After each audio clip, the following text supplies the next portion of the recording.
श्रीमद्भगवद्गीता प्रथमोऽध्यायः अर्जुनविषादयोगः। धृतराष्ट्र उवाच धर्मक्षेत्रे कुरुक्षेत्रे समवेतायुयुत्सवः मामकाः पाण्डवाश्चैव किमकुर्वत संजय। धृतराष्ट्र ने कहा, हे संजय, कुरुक्षेत्र की पवित्र भूमि पर युद्ध करने की इच्छा से एकत्रित होने के पश्चात मेरे और पांडुपुत्रों ने क्या किया। संजय उवाच दृष्ट्वा तु पाण्डवानीकं व्यूढं दुर्योधनस्तदा आचार्यमुपसंगम्य राजा वचनमब्रवीत्। संजय ने कहा, हे राजन, पांडवों की सेना की व्यूह रचना का अवलोकन कर राजा दुर्योधन ने अपने गुरु द्रोणाचार्य के पास जाकर इस प्रकार के शब्द कहे। पश्यैतां पाण्डुपुत्राणाम् आचार्य महतिं च मूं व्यूढां द्रुपदपुत्रेण तव शिष्येण धीमता। दुर्योधन ने कहा, पूज्य आचार्य, पांडुपुत्रों की विशाल सेना का अवलोकन करें, जिसे आपके द्वारा प्रशिक्षित बुद्धिमान शिष्य द्रुपद के पुत्र ने कुशलतापूर्वक युद्ध करने के लिए सुव्यवस्थित किया है।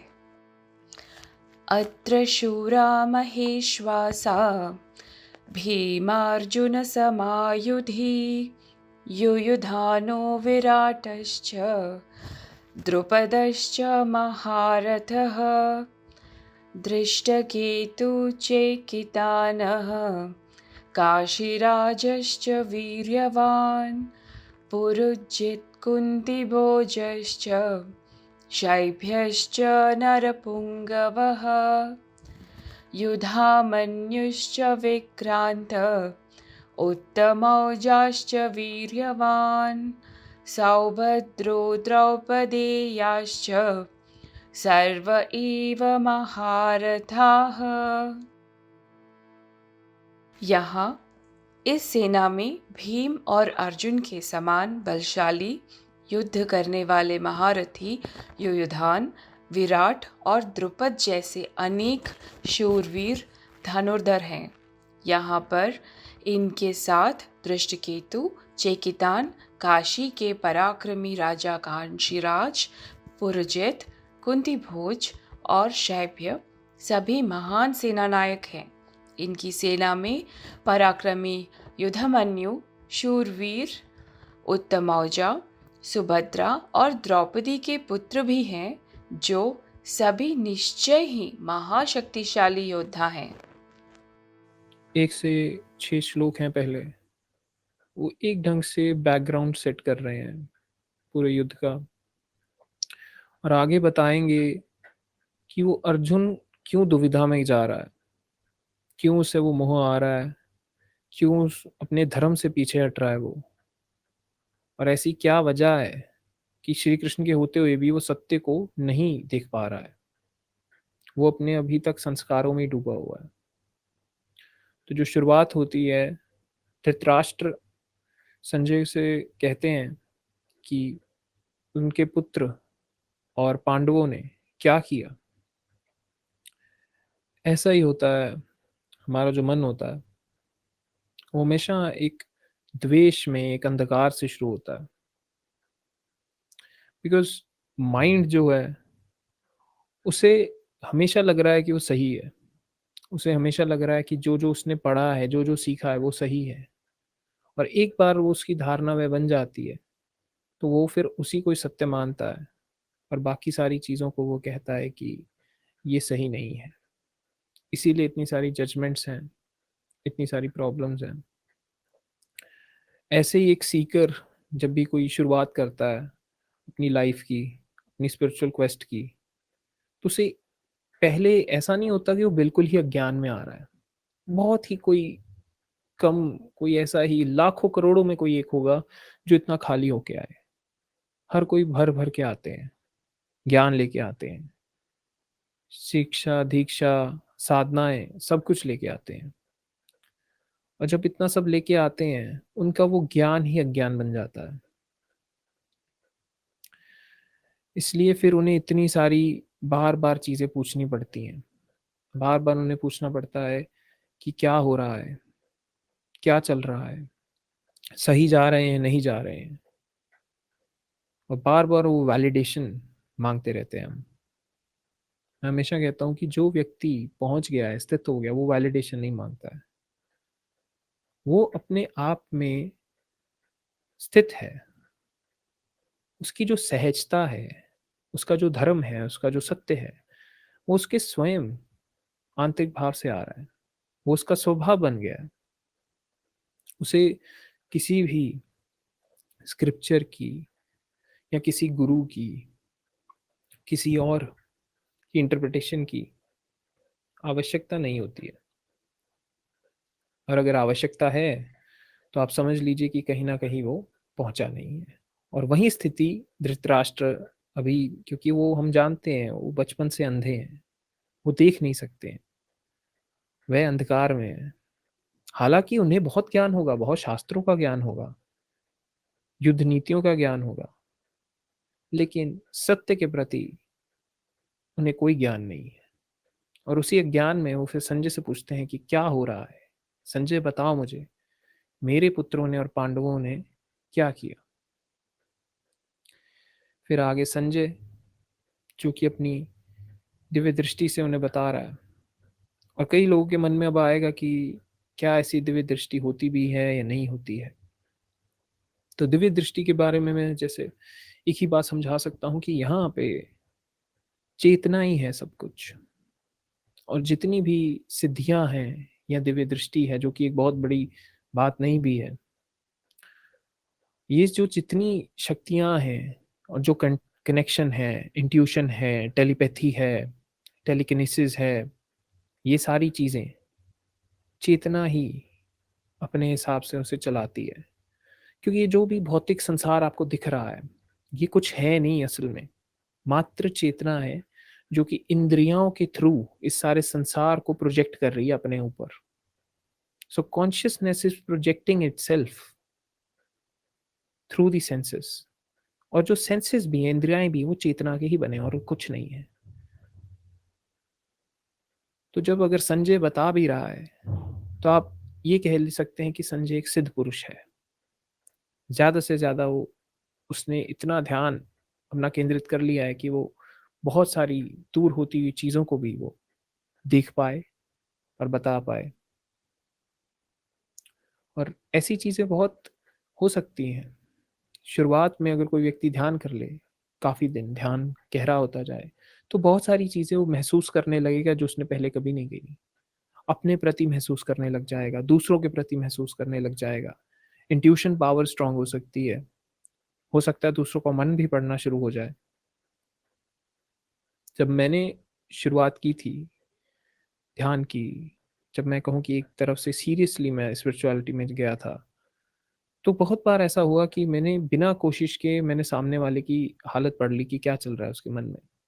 वहां पे कोई रोल नहीं था मेरा। बहुत बार सामने वाले की कैसी उसका स्थिति है अंदर की, कि वो दुख में है, सुख में है, या क्रोध में है और दिखा नहीं रहा है, वो भी फील आप कर सकते हो। बिकॉज इन रियलिटी, सत्य में तो आप कनेक्टेड हो हर किसी से, दूसरे को महसूस किया जा सकता है। कई बार मात्र उससे देख लेने से भी उसके बारे में कई चीजें बताई जा सकती हैं। यहाँ पे हमें लगता है कि बहुत सारी मंत्र है, जाप ताप होंगे, या बहुत सारा तप किया होगा, लेकिन सत्य बात यह है कि सब कुछ यहाँ चेतना का खेल है। जो चेतना में अंदर गिर गया, जो चेतना स्वरूप हो गया, चैतन्य स्वरूप हो गया, उसके लिए ये सारी चीजें फिर इतनी मायने भी नहीं रखती।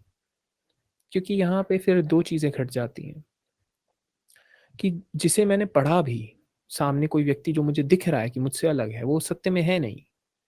वो सिर्फ मैं ही हूँ, मैं ही स्वयं को देख रहा हूँ, एक अलग रूप से, एक अलग ढंग से।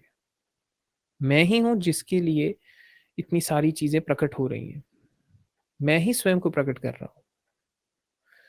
तो उस ढंग से जो चेतना है, अगर वो दूसरे को महसूस भी कर लेती है, जान भी लेती है, तो भी उसे बहुत अजीब नहीं लगता है।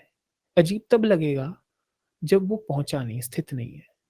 इसलिए मैं जो संजय है उन्हें सिद्ध पुरुष कह सकता हूँ, संत नहीं कह सकता। संत होते तो वो जानते कि वहाँ ना कौरव हैं, ना पांडव हैं, ना ही कृष्ण हैं, ना ही धृतराष्ट्र है, ना ही संजय है। एक ढंग कहने का है, वहाँ कुछ है ही नहीं, सिवाय परम चेतना के। लेकिन अभी वह, हम कह सकते हैं कि वो अभी जर्नी में है। ज़्यादा से ज़्यादा उन्होंने बस इतना ध्यान लगा लिया है कि वो वहाँ से दूर होती हुई चीज़ को, इतने दूर जो युद्ध चल रहा है, उसे बता पाएँ। लेकिन अभी भी उन्हें बहुत सारे दिख रहे हैं, अभी भी उन्हें कौरव दिख रहे हैं, पांडव दिख रहे हैं, उन्हें वो परम अद्वैत नहीं दिख रहा है, वो परम चेतना, वो एक नहीं दिख रहा है। इसलिए फिर संजय कहते हैं कि महाराज, कि राजा दुर्योधन ने अपने गुरु द्रोणाचार्य के पास जाके ये शब्द कहे। ऐसा ही होता है, जब भी कोई व्यक्ति को डाउट है अपने अंदर, उसको कोई शंका चल रही है मन में, और मन को हमेशा शंका चलती रहती है। साधक के मन में बहुत शंका होती है। हमें लगता है कि जो स्पिरिचुअलिटी है वो शंका मिट जाती, नहीं। जितनी शंका एक साधक के मन में, एक सीकर के मन में होगी, उतनी नहीं होगी किसी और के। या तो व्यक्ति बिल्कुल ही अज्ञान में चले, फिर शंका तो भी नहीं आएगी, क्योंकि वो फिर बिल्कुल जानवर की ढंग से चल रहा है, उसे फिर वो शंका नहीं आएगी। उसे जो आएगा वो उसका अज्ञान ही होगा। अज्ञानी को बहुत कॉन्फिडेंस है, वो सही ही कर रहा है। जैसे जैसे व्यक्ति ज्ञान में जाता है, जैसे जैसे व्यक्ति आगे बढ़ता है, तब वह गुरु के पास जाता है दिशा के लिए। तब वो मार्ग खोजता है, तब वो सही गलत देखता है, तब वो पूछता है कि क्या किया जाए, कौन सी साधना की जाए, किस ढंग से चला जाए, मैं ऐसा क्या करूं कि जो मेरी मुक्ति हो जाए। और गुरु समझा भी दे, फिर भी मन में वापस शंका आनी बहुत स्वाभाविक है, क्योंकि उसका स्वभाव है शंका लेके आना। इसीलिए वेदांत में मन को भी हम हटा देते हैं, विचारों को भी नीति नीति की साधना से उसे काट दिया जाता है। और काटना बहुत आवश्यक है, क्योंकि गोल मन के विकार नहीं है, गोल ना ही वो शंका है, गोल है उस परम में स्थिति, परम स्थिति, जो कि विकारों से ऊपर है। अगर आप ये कहें कि जिसकी सेल्फ रियलाइजेशन हुई उसमें विकार नहीं आएंगे, विचार नहीं आएंगे, 100 चीजें जो आपको बहुत बुरी लगती हैं वो नहीं आ सकती, तो मैं कहूँगा वो सब आके भी उस पर कोई असर नहीं डाल सकती। इसीलिए अगर श्री कृष्ण लीला खेल रहे हैं, रास रचा रहे हैं, विवाह कर रहे हैं, युद्ध लड़ रहे हैं, वध कर रहे हैं, 100 चीजें कर रहे हैं, तो भी उन्हें कोई फर्क नहीं है, क्योंकि वह स्थिति में है, आत्म स्थिति में है, जिसे हम ब्रह्म स्थिति भी कह सकते हैं, आप कोई भी शब्द दे दीजिए। तो उनके लिए ये सब कुछ करके भी कोई बहुत चीज बड़ी नहीं है। ये सिर्फ चीज हमें मन मन को बड़ी लगती है, क्योंकि मन हमेशा द्वेष में चल रहा है, सही गलत के। और जब कोई स्थित है, वह सही गलत उस ढंग से नहीं चल रहा है, उसका सही गलत उसे सिखाया नहीं गया है। हमारा सही गलत जो मन बताता है, मॉरल्स, इमोरल, वो सारी चीजें हमारी हमें सिखाई जाती हैं। क्या कानूनी है, क्या गैर कानूनी है, क्या सही है, क्या गलत है। लेकिन श्री कृष्ण या कोई भी ऐसा सेल्फ रियलाइज्ड बीइंग, उनका जो सारा गाइडेंस है वो आत्मन ही देता है, परमात्मा ही देता है। इसलिए बहुत सारी चीजें जो हमें गलत लगेंगी, हमारे मन को गलत लगेंगी, लेकिन चेतना ने तब उस ढंग में एक्ट करना सही समझा। इसीलिए अगर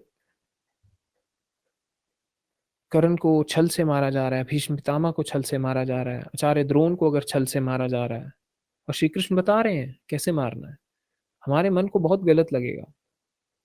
लेकिन वहां पे गलत नहीं है, वहां पे चेतना ने कहा इसी ढंग से एक्ट किया जाएगा, इसी ढंग से खेल चलेगा, छल करना होगा क्योंकि आवश्यकता है। लोग मुझसे पूछते हैं, सर आप ऐसे लॉ के करियर में हैं, आप प्रोफेशन में हैं, तो अजीब नहीं लगता है? मैं वही समझाता हूँ, अजीब नहीं होता, क्योंकि खेल है। हम बहुत अलग अलग रूप में खेल सकते हैं, जैसी स्थिति होगी उस ढंग से खेला जाएगा। यहाँ पे कोई पहले प्री कंसीव्ड नोशंस कि पहले से मैं सोच के आऊं मुझे ये करना है, मुझे ऐसे जाना है, वैसे नहीं चला जाएगा। हमें चलना होगा उस आत्म स्वरूप से। लेकिन जो साधक है वो कैसे चले, साधक को कैसे समझ आए सही क्या गलत? वहां पे फिर समर्पण काम आता है। जो आचरण है ना, नियम यम, ये सब उसके लिए है जो समर्पण में नहीं आया है, ये उसके लिए है, क्योंकि उसे अब समझाया जाएगा, उसे दिशा दिखाई जाएगी।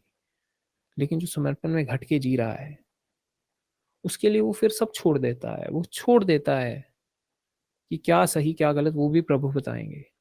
इसलिए तो अर्जुन को इतना द्वेष है, अर्जुन को समझ नहीं आता, इसलिए कृष्ण कहते हैं तुम समर्पण कर दो मात्र, तुम समर्पण करो मुझे। और वहां कृष्ण सिर्फ एक रूप नहीं है, कृष्ण वो परम चेतना है जो एक रूप में खेल रही है, जिसका नाम दे दिया गया कृष्ण। और वो परम चेतना उसे कह रही है कि तू उस पर छोड़, तू उस पर छोड़ दे, उसे करने दे सब।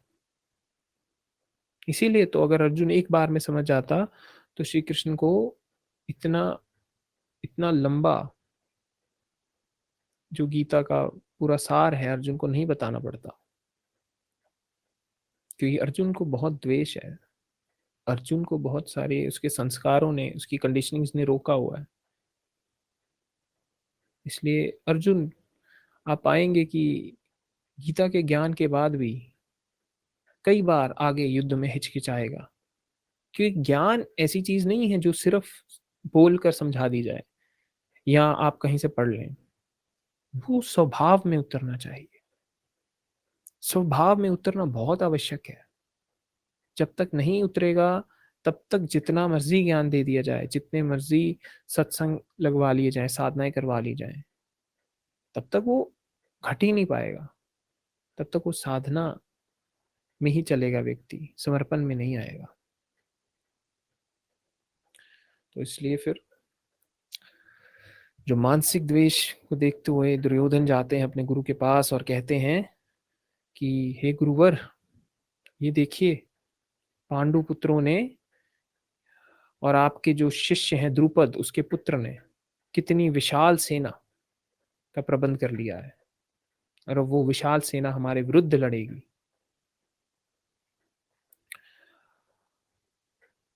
और अब फिर वो आगे पूरी व्याख्या देंगे कि कितने कितने बड़े महारथी हैं, कितने बड़े योद्धा हैं, भीम हैं, अर्जुन हैं, विराट हैं, द्रुपद हैं, अपने अपने रथों में सवार हैं, दृष्टकेतु है, काशी नरेश हैं, पुरोजित हैं, कुंती भोज हैं, युद्धमन्यु, उत्तमौजा, और जो जितने भी पांडवों के पुत्र हैं वो सब हैं, अभिमन्यु है, द्रौपदी के पुत्र हैं। तो ये सारी चीजें फिर जो दुर्योधन है वो बात करेगा अपने गुरु से। यहाँ पे एक बहुत गहरी चीज समझने की है हमें कि जब भी कोई साधक जाता है, गुरु को कुछ बताता है, समझाता है, तो गुरु हमेशा ऐसा नहीं कि उसे रोकेगा ही, कि गुरु हमेशा उसे टोकेगा ही कि तू ये मत कर। बहुत बार होता है कि गुरु उसे जाने देता है, गुरु कहता है तू बोल, तू बता तेरे अंदर क्या है, तू क्या क्या चीजें लेके आया है, तू बता हमें, तू मुझे समझा तेरे अंदर क्या है। फिर गुरु देखेगा कि क्या रिक्वायरमेंट है, किस चीज़ की आवश्यकता है, और इस जो साधक है, जो शिष्य है, इसकी का इलाज किस ढंग से किया जाएगा। क्योंकि अलग अलग व्यक्ति हैं, अलग अलग व्यक्तियों की अलग अलग जो मानसिक स्थिति है, ढंग अलग है, स्वभाव अलग है। तो गुरु को देखना होता है कि किस ढंग से उसको समझाया जा सके, उसको भी तो पहुंचाना है। सही में तो वही ही पहुंच सकता है ना जो सबको ग्रहण करे। चेतना को हम परमेश्वर क्यों कहते हैं? हम क्यों कहते हैं परमेश्वर? क्योंकि वो बिना डिस्क्रिमिनेशन के सबको सबको एक्सेप्ट कर रही है। सब वही ही है, तो सबको ही अपने अंदर समाएगी, अच्छे बुरे को। यदि हम जीवन में सिर्फ अच्छाई ही देखें और बुराई को बिल्कुल ही भूल जाएं, तो भी हम पहुंचे नहीं हैं। और अगर कोई सिर्फ बुराई ही देखे, अच्छाई ना देखे, तो भी नहीं पहुंचा है। सही मायनों में तो सिर्फ वही ही पहुंचा है जो दोनों देखकर भी कहे कि मैं दोनों होकर भी कुछ नहीं हूं। मैं ही अच्छाई, मैं ही बुराई, मैं ही पांडव, मैं ही कौरव, दोनों को देखकर भी उसको कोई फर्क ना पड़े। वो सब करके भी स्वयं में खड़ा रहे। इसलिए द्वेष लगता है मन को, पर होता नहीं है। मन के लिए द्वेष है, चेतना के लिए कोई द्वेष नहीं है। और यहाँ पे जब चेतना स्वरूप ने कौरवों के रूप में जब रूप लिया है, आए हैं, मैनिफेस्ट हुए हैं, तो ये बात वहां पे दुर्योधन की मानसिकता समझिए।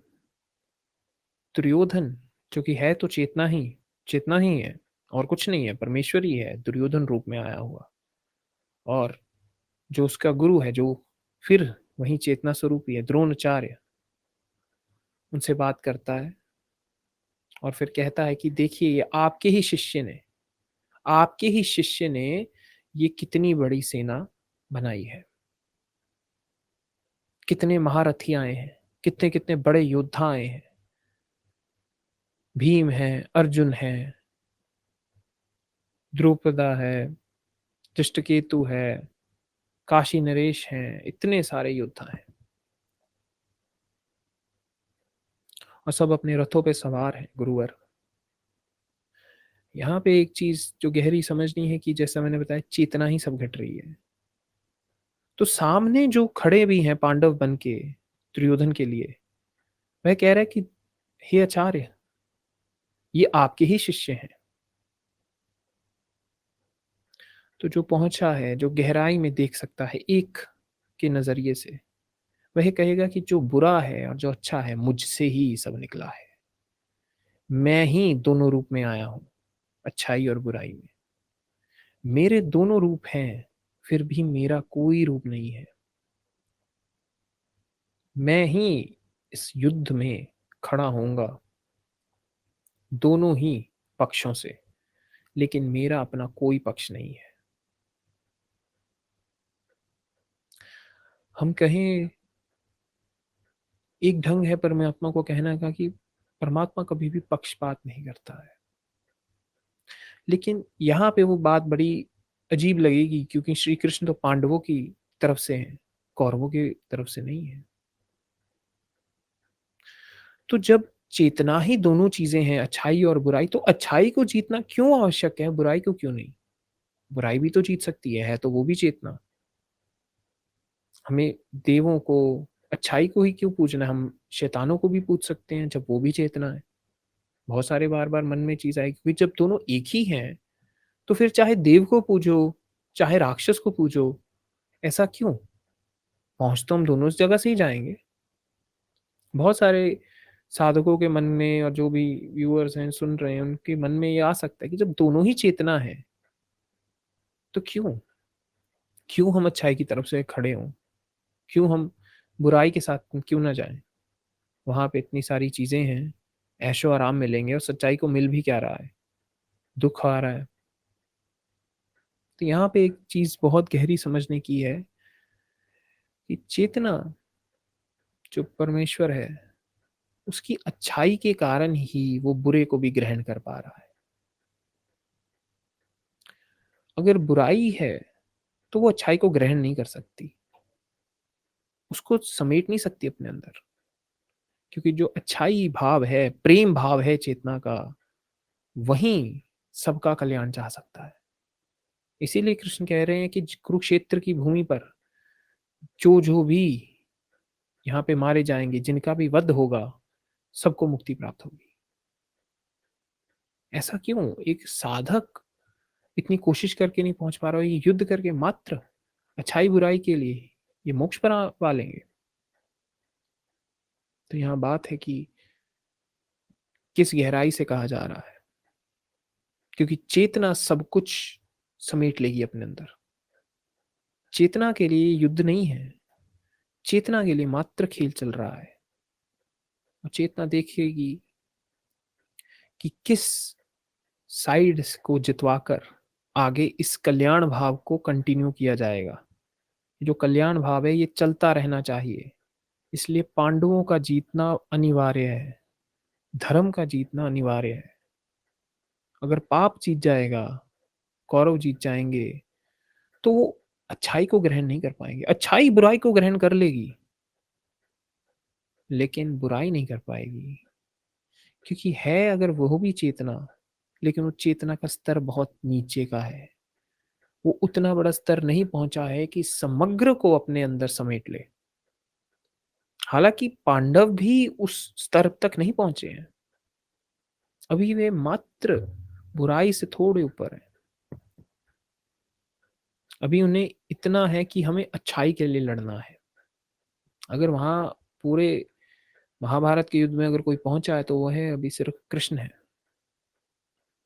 वो जानते हैं कि लीला है, लेकिन वो ये भी जानते हैं कि धर्म को जीतना है, अच्छाई को जीतना है, पांडवों को जितवाना अनिवार्य है। और उस खेल में बहुत सारे महारथियों का वध हुआ होगा, अभिमन्यु का वध होगा, द्रौपदी के सभी पुत्रों का वध होगा, कौरवों के बहुत सभी कौरवों का भी जो भी युद्ध में है, उनका भी वध होगा, पितामह भीष्म का भी होगा। और ये सारे द्वेष अर्जुन के लिए खड़े हैं कि अच्छे हैं बुरे हैं, कृष्ण के लिए कोई द्वेष नहीं है। इसलिए जब दुर्योधन बात कर रहे हैं कि वहां देखिए वहां भीम है, अर्जुन है, इतने सारे हैं, इतने एक से ऊपर एक महारथी खड़े हैं, और इन सब महारथियों को आपके ही शिष्य ने इकट्ठा किया है, और ये इतने इतने अपने अपने रथों में खड़े हैं, और अब ये युद्ध के लिए सज हैं, तैयार हो रहे हैं। ये सारी बात कहते हैं अपने गुरु से